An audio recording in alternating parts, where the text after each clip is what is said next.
In one of the biggest investigations in entertainment history, the most shocking moment came when FBI agent Monroe described in detail a discovery no one had expected.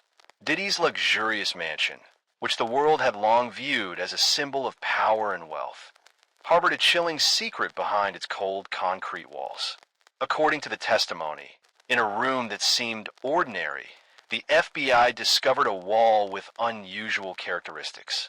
After careful examination, they found an incredibly complex opening mechanism, a hidden door accessible only through biometric technology. As the heavy door slowly swung open, what lay before them was not just a room, but a secret vault, a meticulously arranged storage space, seemingly built to defy both time and the law. Inside, instead of ordinary personal memorabilia, they found rows of steel filing cabinets, each compartment carefully sealed. On the shelves, encrypted hard drives were neatly arranged like a massive data library. Agent Monroe described it. This is not just a personal storage space. It's like a secret center of power. Among the documents were numerous contracts, notes, and lists. Some well-known names from entertainment, politics, and business were marked with cryptic labels. In possession, under surveillance, target. These suggested that this might be a system designed to control, to wield influence by holding leverage over powerful individuals. Additionally, the FBI discovered massive amounts of cash tightly packed in suitcases, along with multiple fake passports featuring Diddy's face but different identities. These details made the picture even darker. The secret vault was not just a storage space, but also a preparation point for escape plans, concealment, and evasion. In that moment, the glamorous facade of Diddy crumbled. Behind the lights of lavish parties and glittering fame lay a room filled with dark secrets, where power was built not through music or art, but through control and fear. As Agent Monroe expanded on what was inside the secret vault, the entire courtroom fell silent at the scale of the power system Diddy had established. These were not merely stored files or random data.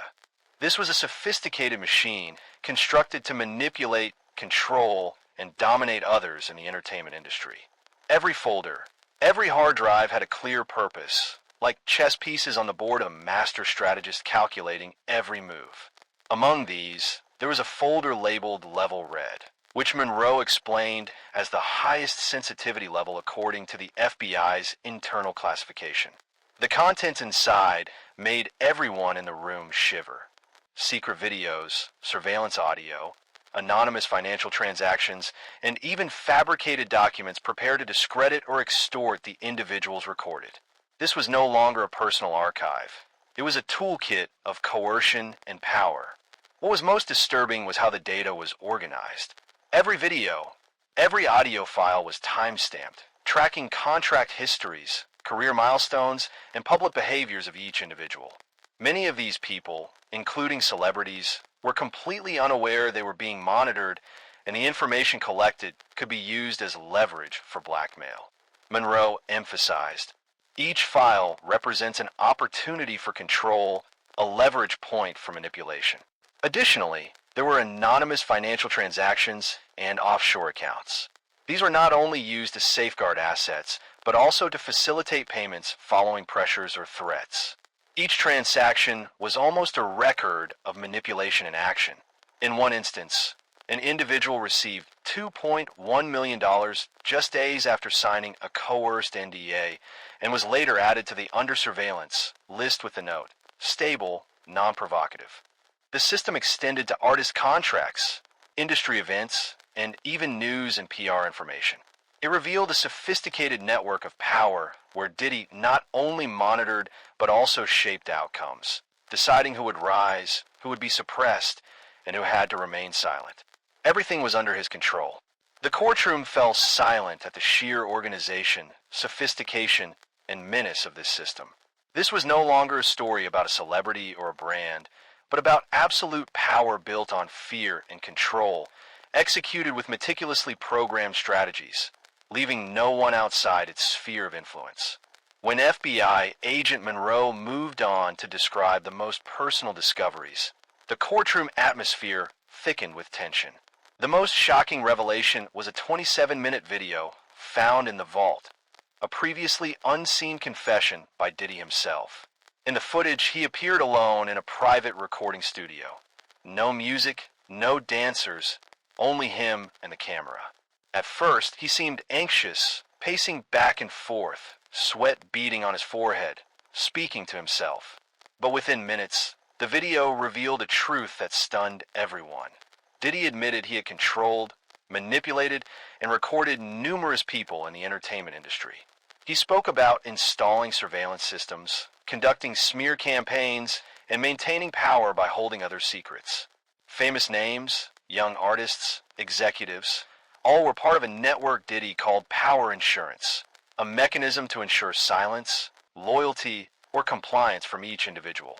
Every action, every decision in the entertainment world appeared to be monitored, categorized, and marked like chess pieces on his board of power. But the video was only part of the story.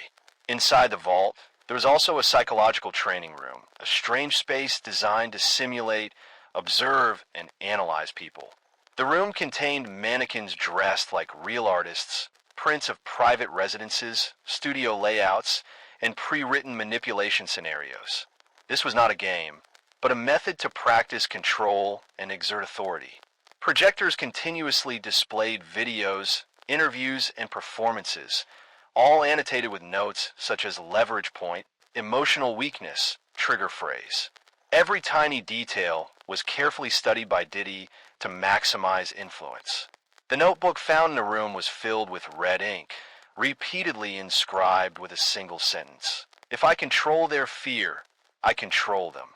This line was more than just a message. It was the guiding principle for his entire system, from surveillance and blackmail to psychological manipulation.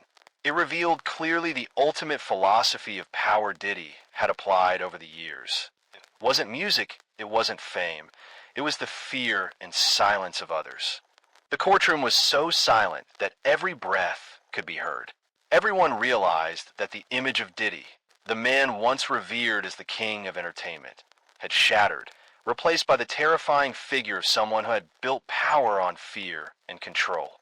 As all the secrets, evidence, and confessions were laid bare, the atmosphere in the courtroom became almost tangible, heavy enough to cut with a knife. The image of Diddy, the man once admired worldwide as an entertainment mogul, was no longer a symbol of power and success. Instead, he appeared as the architect of fear, the one who had constructed an intricate system of control and manipulation. The public, the press, and even the jury were stunned. Gone were confident smiles and flamboyant gestures.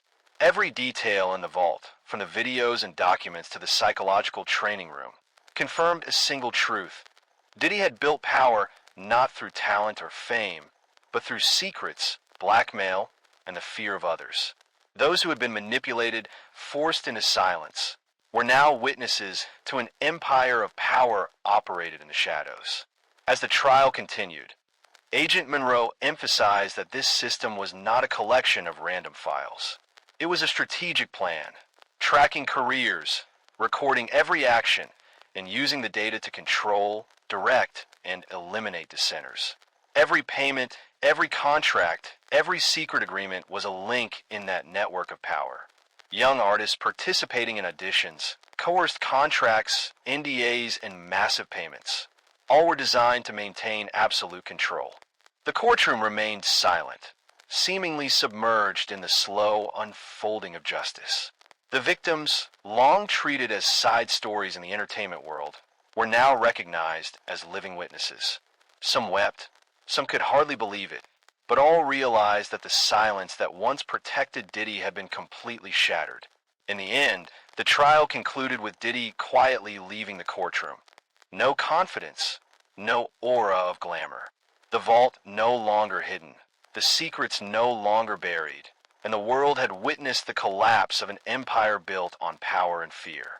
What was once considered a symbol of success now stood as a ghost of exposed authority, a stark reminder that no one, no matter how famous or powerful, can escape the consequences of manipulating others.